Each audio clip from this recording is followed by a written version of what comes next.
So, More Perfect Union has been doing some work. If you aren't aware of what More Perfect Union is, it's a media corporation that essentially is centered around covering everything that has to do with workers and labor. And they're absolutely phenomenal. I get a lot of good information from them, and I encourage you to follow them if you haven't. A little bit of promo for More Perfect Union, but what they've recently been doing is tracking who in Congress is speaking out for workers. That means who's been issuing statements and giving encouragement towards the workers that are currently striking. Just to name a few that are currently striking, you have the John Deere workers, 10,000 John Deere workers. You have the Kellogg's workers, several thousand of them. Okay, and many, many others that are currently fighting for better working conditions, higher pay, health care benefits, and all the rest. But what they've been doing is they're tracking whether members of Congress have issued statements in support of workers in their state/district who are on strike. Now, two things. Firstly, what I want you to recognize is how many, or shall I say, how little politicians, congressmen and women, state senators, and Joe Biden himself, how many of them have been issuing statements, and not only that, the substance of their statements and how vapid and empty these statements have been. So I'll just give you a couple of examples before I really take this home. To start off with, we'll start off with the man himself, President of the United States, Joe Biden. He recently issued a statement on the John Deere workers. Get a load of this because it's absolutely phenomenal. He says, "My message is that they have a right to strike, and they have a right to demand higher wages, and the companies they're striking on are doing very well. I'm not going to get into the negotiation, but my message is if you think that's what you need, then you should do it." Wow, extremely helpful. This is Senator Chuck Grassley, a Republican. He says, "For many years, I was a factory worker and union member and did go on strike as part of that experience. The Deere workers and their families now face a stressful situation. I hope good faith bargaining can bring the dispute to swift conclusion for the good of all parties and for our Iowa economy." You have Senator Joni Ernst, a Republican.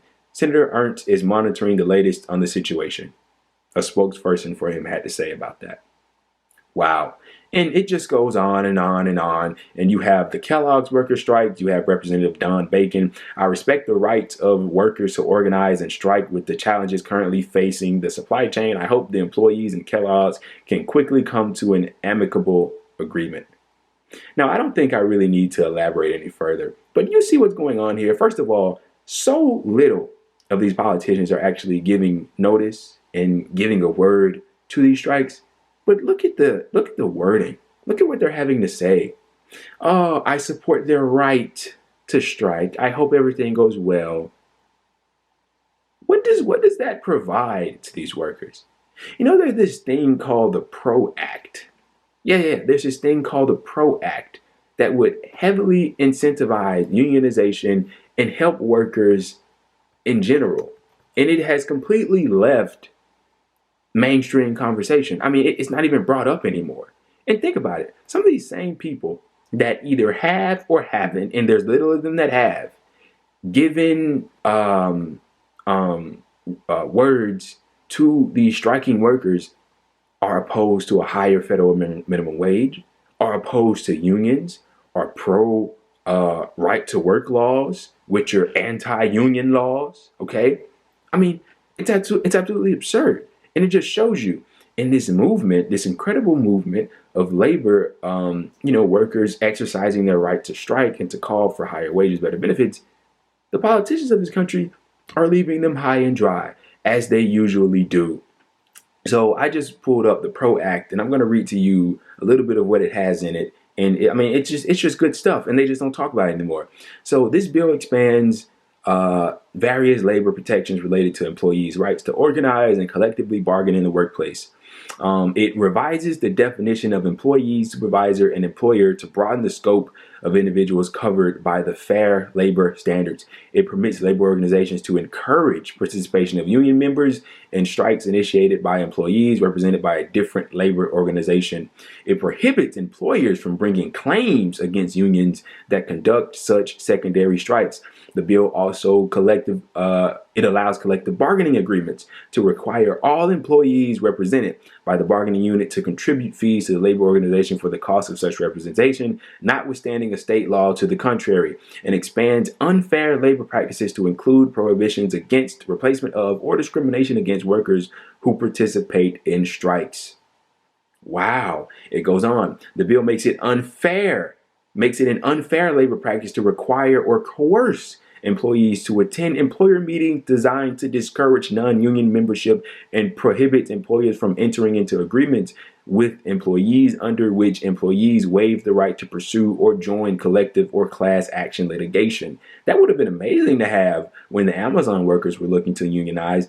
The bill further prohibits employers from taking adverse actions against employees, including employees with management responsibilities. In response to that, employee participating in protection activities related to the enforcement of the prohibitions against unfair labor practices.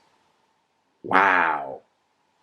I mean, those are only a couple of things that I read. Now, that was a majority of it, but it's really good. And nobody talks about it anymore. Look, man, we really need to get these politicians in check. Hopefully, as these movements continue to perpetuate and continue to become even more prevalent, that hopefully some righteous individuals will take a stand. Now, we know they're all so corrupt and they're on the side of business. All that, I mean, this is really just posturing what they're doing. Just posturing like, yeah, I support the workers. I support their right to strike. I'm not going to talk about why they're striking. I'm not going to talk about, what they stand to lose or to gain during their strike. But, I support their right to do it.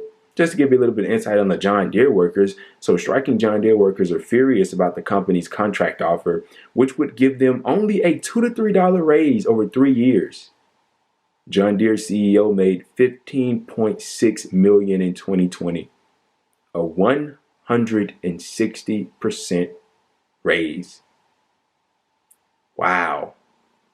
That's absolutely amazing.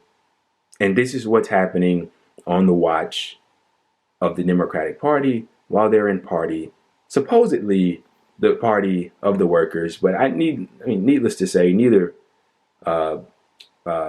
political party is a party of the working class. They're both owned and operated by the rich CEOs, by the industries, okay? And that's what it is. But hopefully in the future, maybe the PRO Act can re-enter the conversation. Maybe politicians will stand up and actually have a backbone and fight back against the entities that the workers are currently up against, because their back is against the wall and they don't have much going for themselves. So all they can do is strike and fight. But something tells me that all the politicians will continue to do is do what they always do. Sit back, be idle, and be very, very quiet, and continue to watch on at a distance as the workers of this country continue to get screwed over as they have been getting for such a very long time now.